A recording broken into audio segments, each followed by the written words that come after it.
नमस्कार।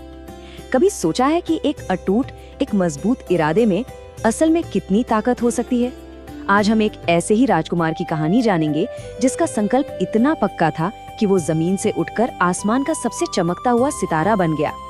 लेकिन कहानी शुरू करने से पहले एक सवाल है, क्या कहानियों में सच में इतनी शक्ति होती है कि वो हमें हिम्मत दे सके? मतलब जब कभी डर लगे या अकेलापन महसूस हो तो क्या कोई कहानी हमारा हाथ थाम सकती है? चलिए आज की कहानी में इसी सवाल का जवाब ढूंढने की कोशिश करते हैं। इस कहानी के हीरो का नाम ही उसकी पूरी कहानी बता देता है, ध्रुव। इसका मतलब है दृढ़, अटूट, एक ऐसा इंसान जो अपने इरादों पर एकदम पक्का हो और अपने रास्ते से कभी न हटे।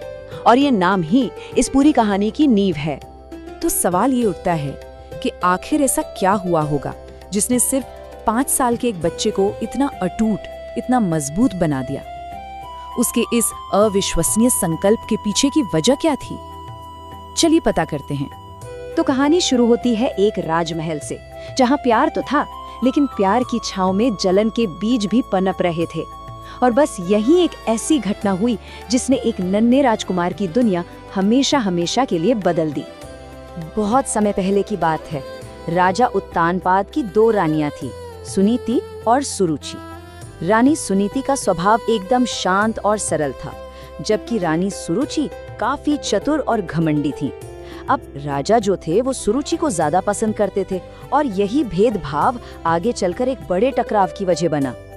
एक दिन की बात है, 5 साल का नन्हा ध्रुव अपने पिता राजा उत्तानपाद की गोद में खेल रहा था। तभी वहाँ रानी सुरुचि आ गई और जलन से भरकर उन्होंने जो बात कही वो एक तीर की तरह ध्रुव के मासूम दिल में जा लगी। इस अपमान से ध्रुव का दिल पूरी तरह टूट गया। वो रोते बिलखते अपनी माँ रानी सुनीति के पास पहुँचे और यहीं से उनकी यात्रा ने एक नया मोड़ लिया, जब उनकी माँ ने उनके दर्द को एक बहुत ऊंचे मकसद में बदल दिया।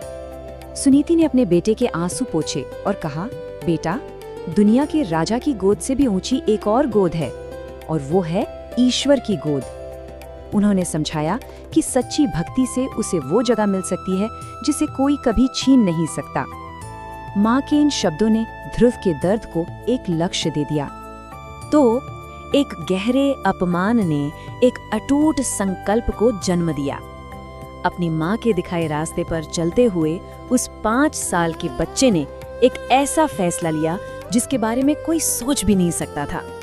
उसने तय किया कि वो ईश्वर को खोजने के लिए जंगल जाएगा। जंगल के रास्ते में ध्रुव की मुलाकात ज्ञानी ऋषि नारद से हुई। नारद जी ने जब बच्चे के पक्के इरादे को देखा तो पहले तो उसे घर लौटने के लिए मनाने की बहुत कोशिश की, लेकिन जब उन्होंने देखा कि ध्रुव का संकल्प तोड़ने वाला नहीं है तो उन्होंने उसे रास्ता दिखाने का फैसला किया। ऋषि नारद ने ध्रुव को एक बहुत ही शक्तिशाली मंत्र दिया, ओम नमो भगवते वासुदेवाय। उन्होंने समझाया कि ये सिर्फ शब्द नहीं है, ये ईश्वर तक पहुंचने का सीधा रास्ता है, और यही मंत्र ध्रुव की कठिन यात्रा का सबसे बड़ा सहारा बना। और फिर शुरू हुई एक नन्हे से बालक की कठोर तपस्या, वो भी घने जंगल में जहां हर तरफ खतरा ही खतरा था। यहीं ध्रुव ने अपनी भक्ति की सबसे बड़ी परीक्षा दी। वो ना तो जंगली जानवरों से डरे, न ही खराब मौसम और बर्फीली ठंड से उनका ध्यान टूटा। महीनों तक उनकी तपस्या बिना रुके लगातार चलती रही। और ये सब करने वाले ध्रुव की उम्र क्या थी? सिर्फ 5 साल। सोचकर भी हैरानी होती है ना, कि एक छोटा सा बच्चा बिना किसी सहारे के महीनों तक इतनी मुश्किल तपस्या आखिर कैसे कर सकता है? ये उनके संकल्प की ताकत को दिखाता है। महीनों के इस अटूट भक्ति के बाद आखिरकार वो पल आया जब उनकी प्रार्थना सुनी गई। उनकी तपस्या का फल मिलने का समय अब आ गया था। उनकी भक्ति से खुश होकर स्वयं ईश्वर उनके सामने प्रकट हुए। एक छोटे से बच्चे के लिए ये उसकी पूरी यात्रा का सबसे बड़ा, सबसे अहम पल था। अब यहाँ कहानी का सबसे खूबसूरत मोड़ आता है। जब ईश्वर ने ध्रुव से कहा कि कुछ वरदान मांगो, तो ध्रुव ने कुछ भी नहीं मांगा। वो तो बस ईश्वर को अपने सामने देखकर ही इतने खुश हो गए थे कि उनकी सारी इच्छाएं खत्म हो गईं। उनकी भक्ति एकदम शुद्ध थी, किसी स्वार्थ के लिए नहीं थी।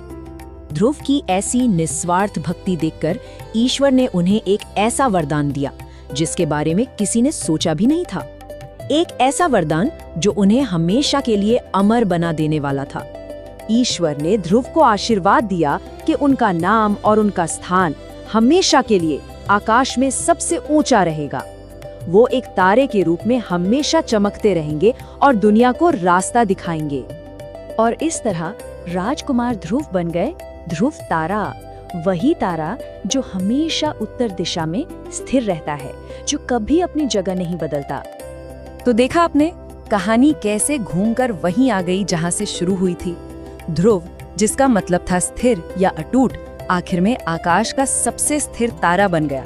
उनका नाम ही असल में उनकी किस्मत थी।